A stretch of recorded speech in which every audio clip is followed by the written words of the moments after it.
Between the Lines, college football playoff. We talked a few episodes ago about my thoughts on who should get in. I really don't like Alabama. I thought Ohio State deserved the shot. Alabama went out, and their defense played unreal against a great Clemson team and really shut them down. I think there was a lot of motivation there. There had been so much that had gone on that I think they came out just extra hot than what they normally would. But great win by Alabama. That game was, honestly, I thought it was kind of boring. It was just because of his defense. And I was watching the Oklahoma game before, and you see like 50 points go up, and you're like, offense. And then it was just, and like, see, but I know. But that's what makes the college game, and everybody loves the college game, is the high scoring atmosphere. But baseball needs high scoring because baseball, having a one-run game, if you have a pitcher dominating, right, you might have a certain guy out in the outfield. A ball might never travel to the outfield. If a ball never travels to the outfield, I've seen it's just been boring. It's great that one person is dominating a bunch of other people. You don't remember that, though, as a player. But I'm saying, when you watch a football game or even you watch a soccer game, when a soccer game is 1-0, everybody's still participating and active the entire time. Yeah, but in a baseball game, you have to hit. Right, but I'm saying is if you have a guy can hit the ball and ground out, and everybody in the game can ground out, the game gets boring, right? Because there's people standing there doing nothing. When you play soccer, everyone's constantly in motion and constantly involved. It's not like somebody is sitting there the whole game not doing anything. Basketball, defense plays strong, but still you have people always constantly moving. Football, you have everybody constantly moving. It's not like somebody didn't have something. It's the back and forth. It's the ebb and flow of things. When you're playing a football game and you have a lower score, I feel like that game can be exciting for a football fan because you're watching two teams go back and forth. The biggest reason why that game got boring is that the score ended up showing you that there wasn't going to be anything. But that game was set up by defense. I mean, that's fair. I feel like both quarterbacks weren't also the greatest quarterbacks. I think just they're a little bit overrated, especially on the Alabama side. He's not going to be a good quarterback in the NFL. Listen, at all. And I think that goes back and forth. You don't have to win football games by only having a great quarterback. And that's a story for another episode. But look at Oklahoma versus Georgia. You had Baker Mayfield, which we'll segue into that. Georgia beats Oklahoma in a classic shootout, double overtime. Everybody going after points. But yeah, go ahead. First overtime in Rose Bowl history. Yeah, I'm surprised to hear that. That's interesting. That game became a defensive game. Yeah, late, but I'm saying, it wasn't a defensive game till. But defense is what wins it. Of course, it's never the offense. It's the same thing. It's the same thing in any other sport. Defense wins championships in basketball. Pitching wins championships in baseball. It's just how it is. But watching Baker Mayfield's last game, what do you think? He's the truth. Is he the truth? He's a leader. Okay. He's a leader. He did not listen. He got hyped when they won. He did his little thing running around, but Georgia was having shoulder pads and stuff that they were doing. It's just the way Baker Mayfield plays. But at the end of the day, he was hyping up his team positively. He was doing everything he had to do correctly. So I don't think there's nothing wrong with Baker Mayfield. I think if it's me and I'm a team and I'm drafting, I think Baker Mayfield has to go to a team that's already got an established quarterback. I think he's got to go to a team where he's not going to have to start for a few years. So if he comes out and you're willing to use a first-round pick on him, I can understand that, but I don't see him being a top 10 player. I could see him going to no, I know we're all going to say the Jets, but I can't see, because Josh McCown's been not an established quarterback for years. People love him in the locker room. He's a leader. He could learn under McCown for another year. The Jets aren't. Let the Jets rebuild for another year. He cannot be a Jet. He can't be a Jet. He can be a Jet. They don't have the locker room stability to hold it. And if the Jets take him, I don't think that's going to help them get to where they want to go fast enough. I like Baker Mayfield. The team, to me, and we're getting into other topics now, and that's fine. I'm going to roll with this.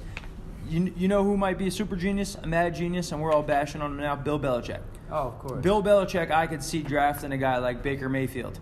putting him on the bench and making him sit there behind Tom Brady, learning how to be a guy behind Tom Brady, putting him in that established system and seeing what's up, and then taking a guy with that level of talent, making him sit for a couple of years and play. You watch Garoppolo. Garoppolo was a really solid college player, but Garoppolo wasn't supposed to be a super stud. Now he comes in, he switches teams, he takes a team that's one of the worst teams in the NFL, he immediately makes them respectable. They start winning games. They beat Jacksonville. Jacksonville's the third seed in the playoffs. Beat that team, kept winning. Yeah. That guy put it together. You put him there, he'll have success because he'll be forced to be a pro. That's if fair. you let him go to the Jets, he's going to think that he's the man, and that is going to deteriorate because he's never going to have accountability. He's going to be Joe Namath without a Super Bowl. Damn. Joe Namath without a Super Bowl. Ohio State Whoa. beats on USC, dominates against Sam Darnold. They were the 5th seed. USC was the 8th. Did Ohio State deserve to be in? It's tough. That's my point to the Alabama Tough. game. Alabama looks good. Alabama looked good, but so Clemson did Ohio looked State. like crap. But who's the team who looked the best this weekend? Really put it to Probably Ohio prognosticator. State. Really put it to prognosticators. Probably Ohio State. UCF beats Auburn. Oh, well, yeah. Auburn beats Georgia. Auburn beats Alabama. Yeah, I forgot about Auburn gets beat that. By UCF. by UCF. 13-0. Undefeated team. You and I sat here and talked, and I said I think UCF deserves at least a conversation of how am I not. They ended up winning their conference against another team that was a top 25 ranked team. They had no losses on their record. They now have a win against Auburn. Is UCF legitimate? Yes, and I think it's time to go to a 16 college playoff. Oh, 6? 6. 16. 8's too much. I think that Dude, UCF deserves to be in, so did Ohio State. I think it's all too much. The problem becomes the more teams you add. I think that it's good because you give 2 teams that are the 1 seeds buys. And that forces – so, like, you have a team like Clemson. Clemson's first game has to be against Alabama, right? If you gave Clemson because they're the 1 seed and you gave Oklahoma because they were the 2 seed, if you gave both of those teams first-round buys, you make Georgia play UCF and you make Alabama play Ohio State in a first-week wild card round. Then the following week, whatever falls. But you give the team that was the 1 or the 2 seed the opportunity to you give them an advantage for. Let's keep it real. Being good. How much of an advantage does Clemson get playing Alabama? None. Just because they're a 4 seed, it's Alabama. How much advantage does the Philadelphia Eagles get playing the Atlanta Falcons in the first round? Not a lot. None. Atlanta Falcons were a Super Bowl team last year. Atlanta, you have the wild card teams in NFL playoffs are better than some of the teams that were the division champions. That they're going to end up having horribly rough games coming into their first game. So it's good that they won, but without Carson Wentz, I see problems too. Playoffs are difficult. Playoffs will never be 100% right in any sport. Yeah. Baseball, they say it's not 100% right. But football needs to fix it. Football, college football, or football in College general? football. College football. College football needs to fix it because it's too obscure. You can't tell why a team is making it in. With 6 teams, you have a clear understanding of 6 teams. But see, you know what? That's what everybody said. We used to have just 2 teams. And it was based off their regular season record. We went to this 4-team thing, and it's like, hey, now you'll really get to see it. And you know what? It has created way more excitement because it's put it in a situation where you do it. I think one of the reasons why college football doesn't want to go to a 6-team format is you're going to lose out on money. And the reason why you're going to lose out on money is there are so many companies that want to sponsor a bowl game. Because a bowl game was still important. It's still good teams playing football. You're still going to get high ratings. You're still going to get all this stuff. They're going to mention you all the time. So you sponsor it. And those schools make a lot of money to go and play in those bowl games. Well, the problem becomes now if you make it a 6-team playoff and you make it that you're going to end up having 4 playoff games, right? Because you're going to have the 2 first wild card games, and that'll shrink the field from 6 down to 4. Right. Then you're going to have another 2 that's 4, and then you have the national championship game. So it's 5 games that you have that make up the playoff. That's 5 bowl games. So all the bigger companies are going to want to go to that. they're not going to want to sponsor the Rose Bowl if it's not where the college football playoff is that year. Yeah, I mean, and those bowl games are going to end up meaning nothing. And then the team who finished 18th overall in the country, they're going to go to the it doesn't matter bowl. And there's not money there for it. So I think college football is hedging their bets because they don't want to subtract from the value of the bowl games. Because you're seeing kids now, if you're not in the college football playoff, what are you doing? You're sitting out. I'm not playing in the playoff. I'm not playing in a bowl game. It's not worth it. Oh, I'm playing in a bowl game that's part of the playoff? Yeah, I'll play.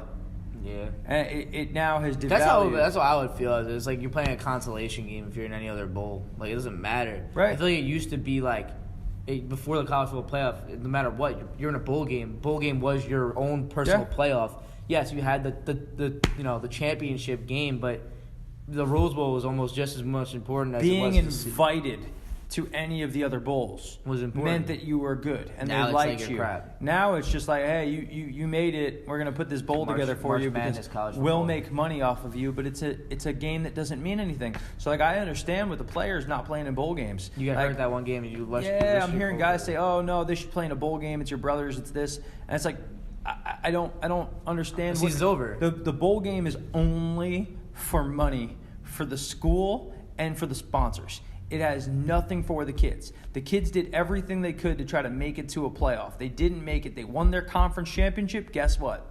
I'm not going to hold them down because they're not playing in the Tostitos Bowl. The thing that sucks is that there's only a certain limited number of teams that can make the college football playoffs. Yeah. I'm not even talking 4 teams. I'm talking realistically. You're telling me a team wins this conference and they're not the big dogs. They're not going to make the – to me, the whole thing is just a wreck. Like, if you're an NBA team and you're the worst team, but in 2017 and 2018 you have the best record, no matter what division or where you come out of, it doesn't matter who the heck you are, you're in the playoffs. Yep. But if you're a UCF and you're not even playing the same exact teams that everybody else is playing, but you beat some of those guys, guess what? You're not Auburn, you're not Oklahoma, and you're not Alabama, and you're not Ohio State. And it's gonna be the same 4 teams for the next domination of years. So to me, it's like it's just silly. Like, and that brings up that question of do you expand the playoffs to a big number, and you say it's a 12-team playoff. Okay. That way, every bowl game that's a part of the playoff matters. That then puts you in a situation, but you'd have to shrink the regular season so that these players aren't playing a reckless number of other games. It's an interesting debate. Instead of having some conferences don't have a conference, maybe you subtract your conference championship. And those teams potentially get into a playoff. I think it's tough. It's tough. It's definitely tough. It's hard to figure out, but college football needs to do something because that's part of the reason why you're starting to lose love for football in general. Yeah, I agree.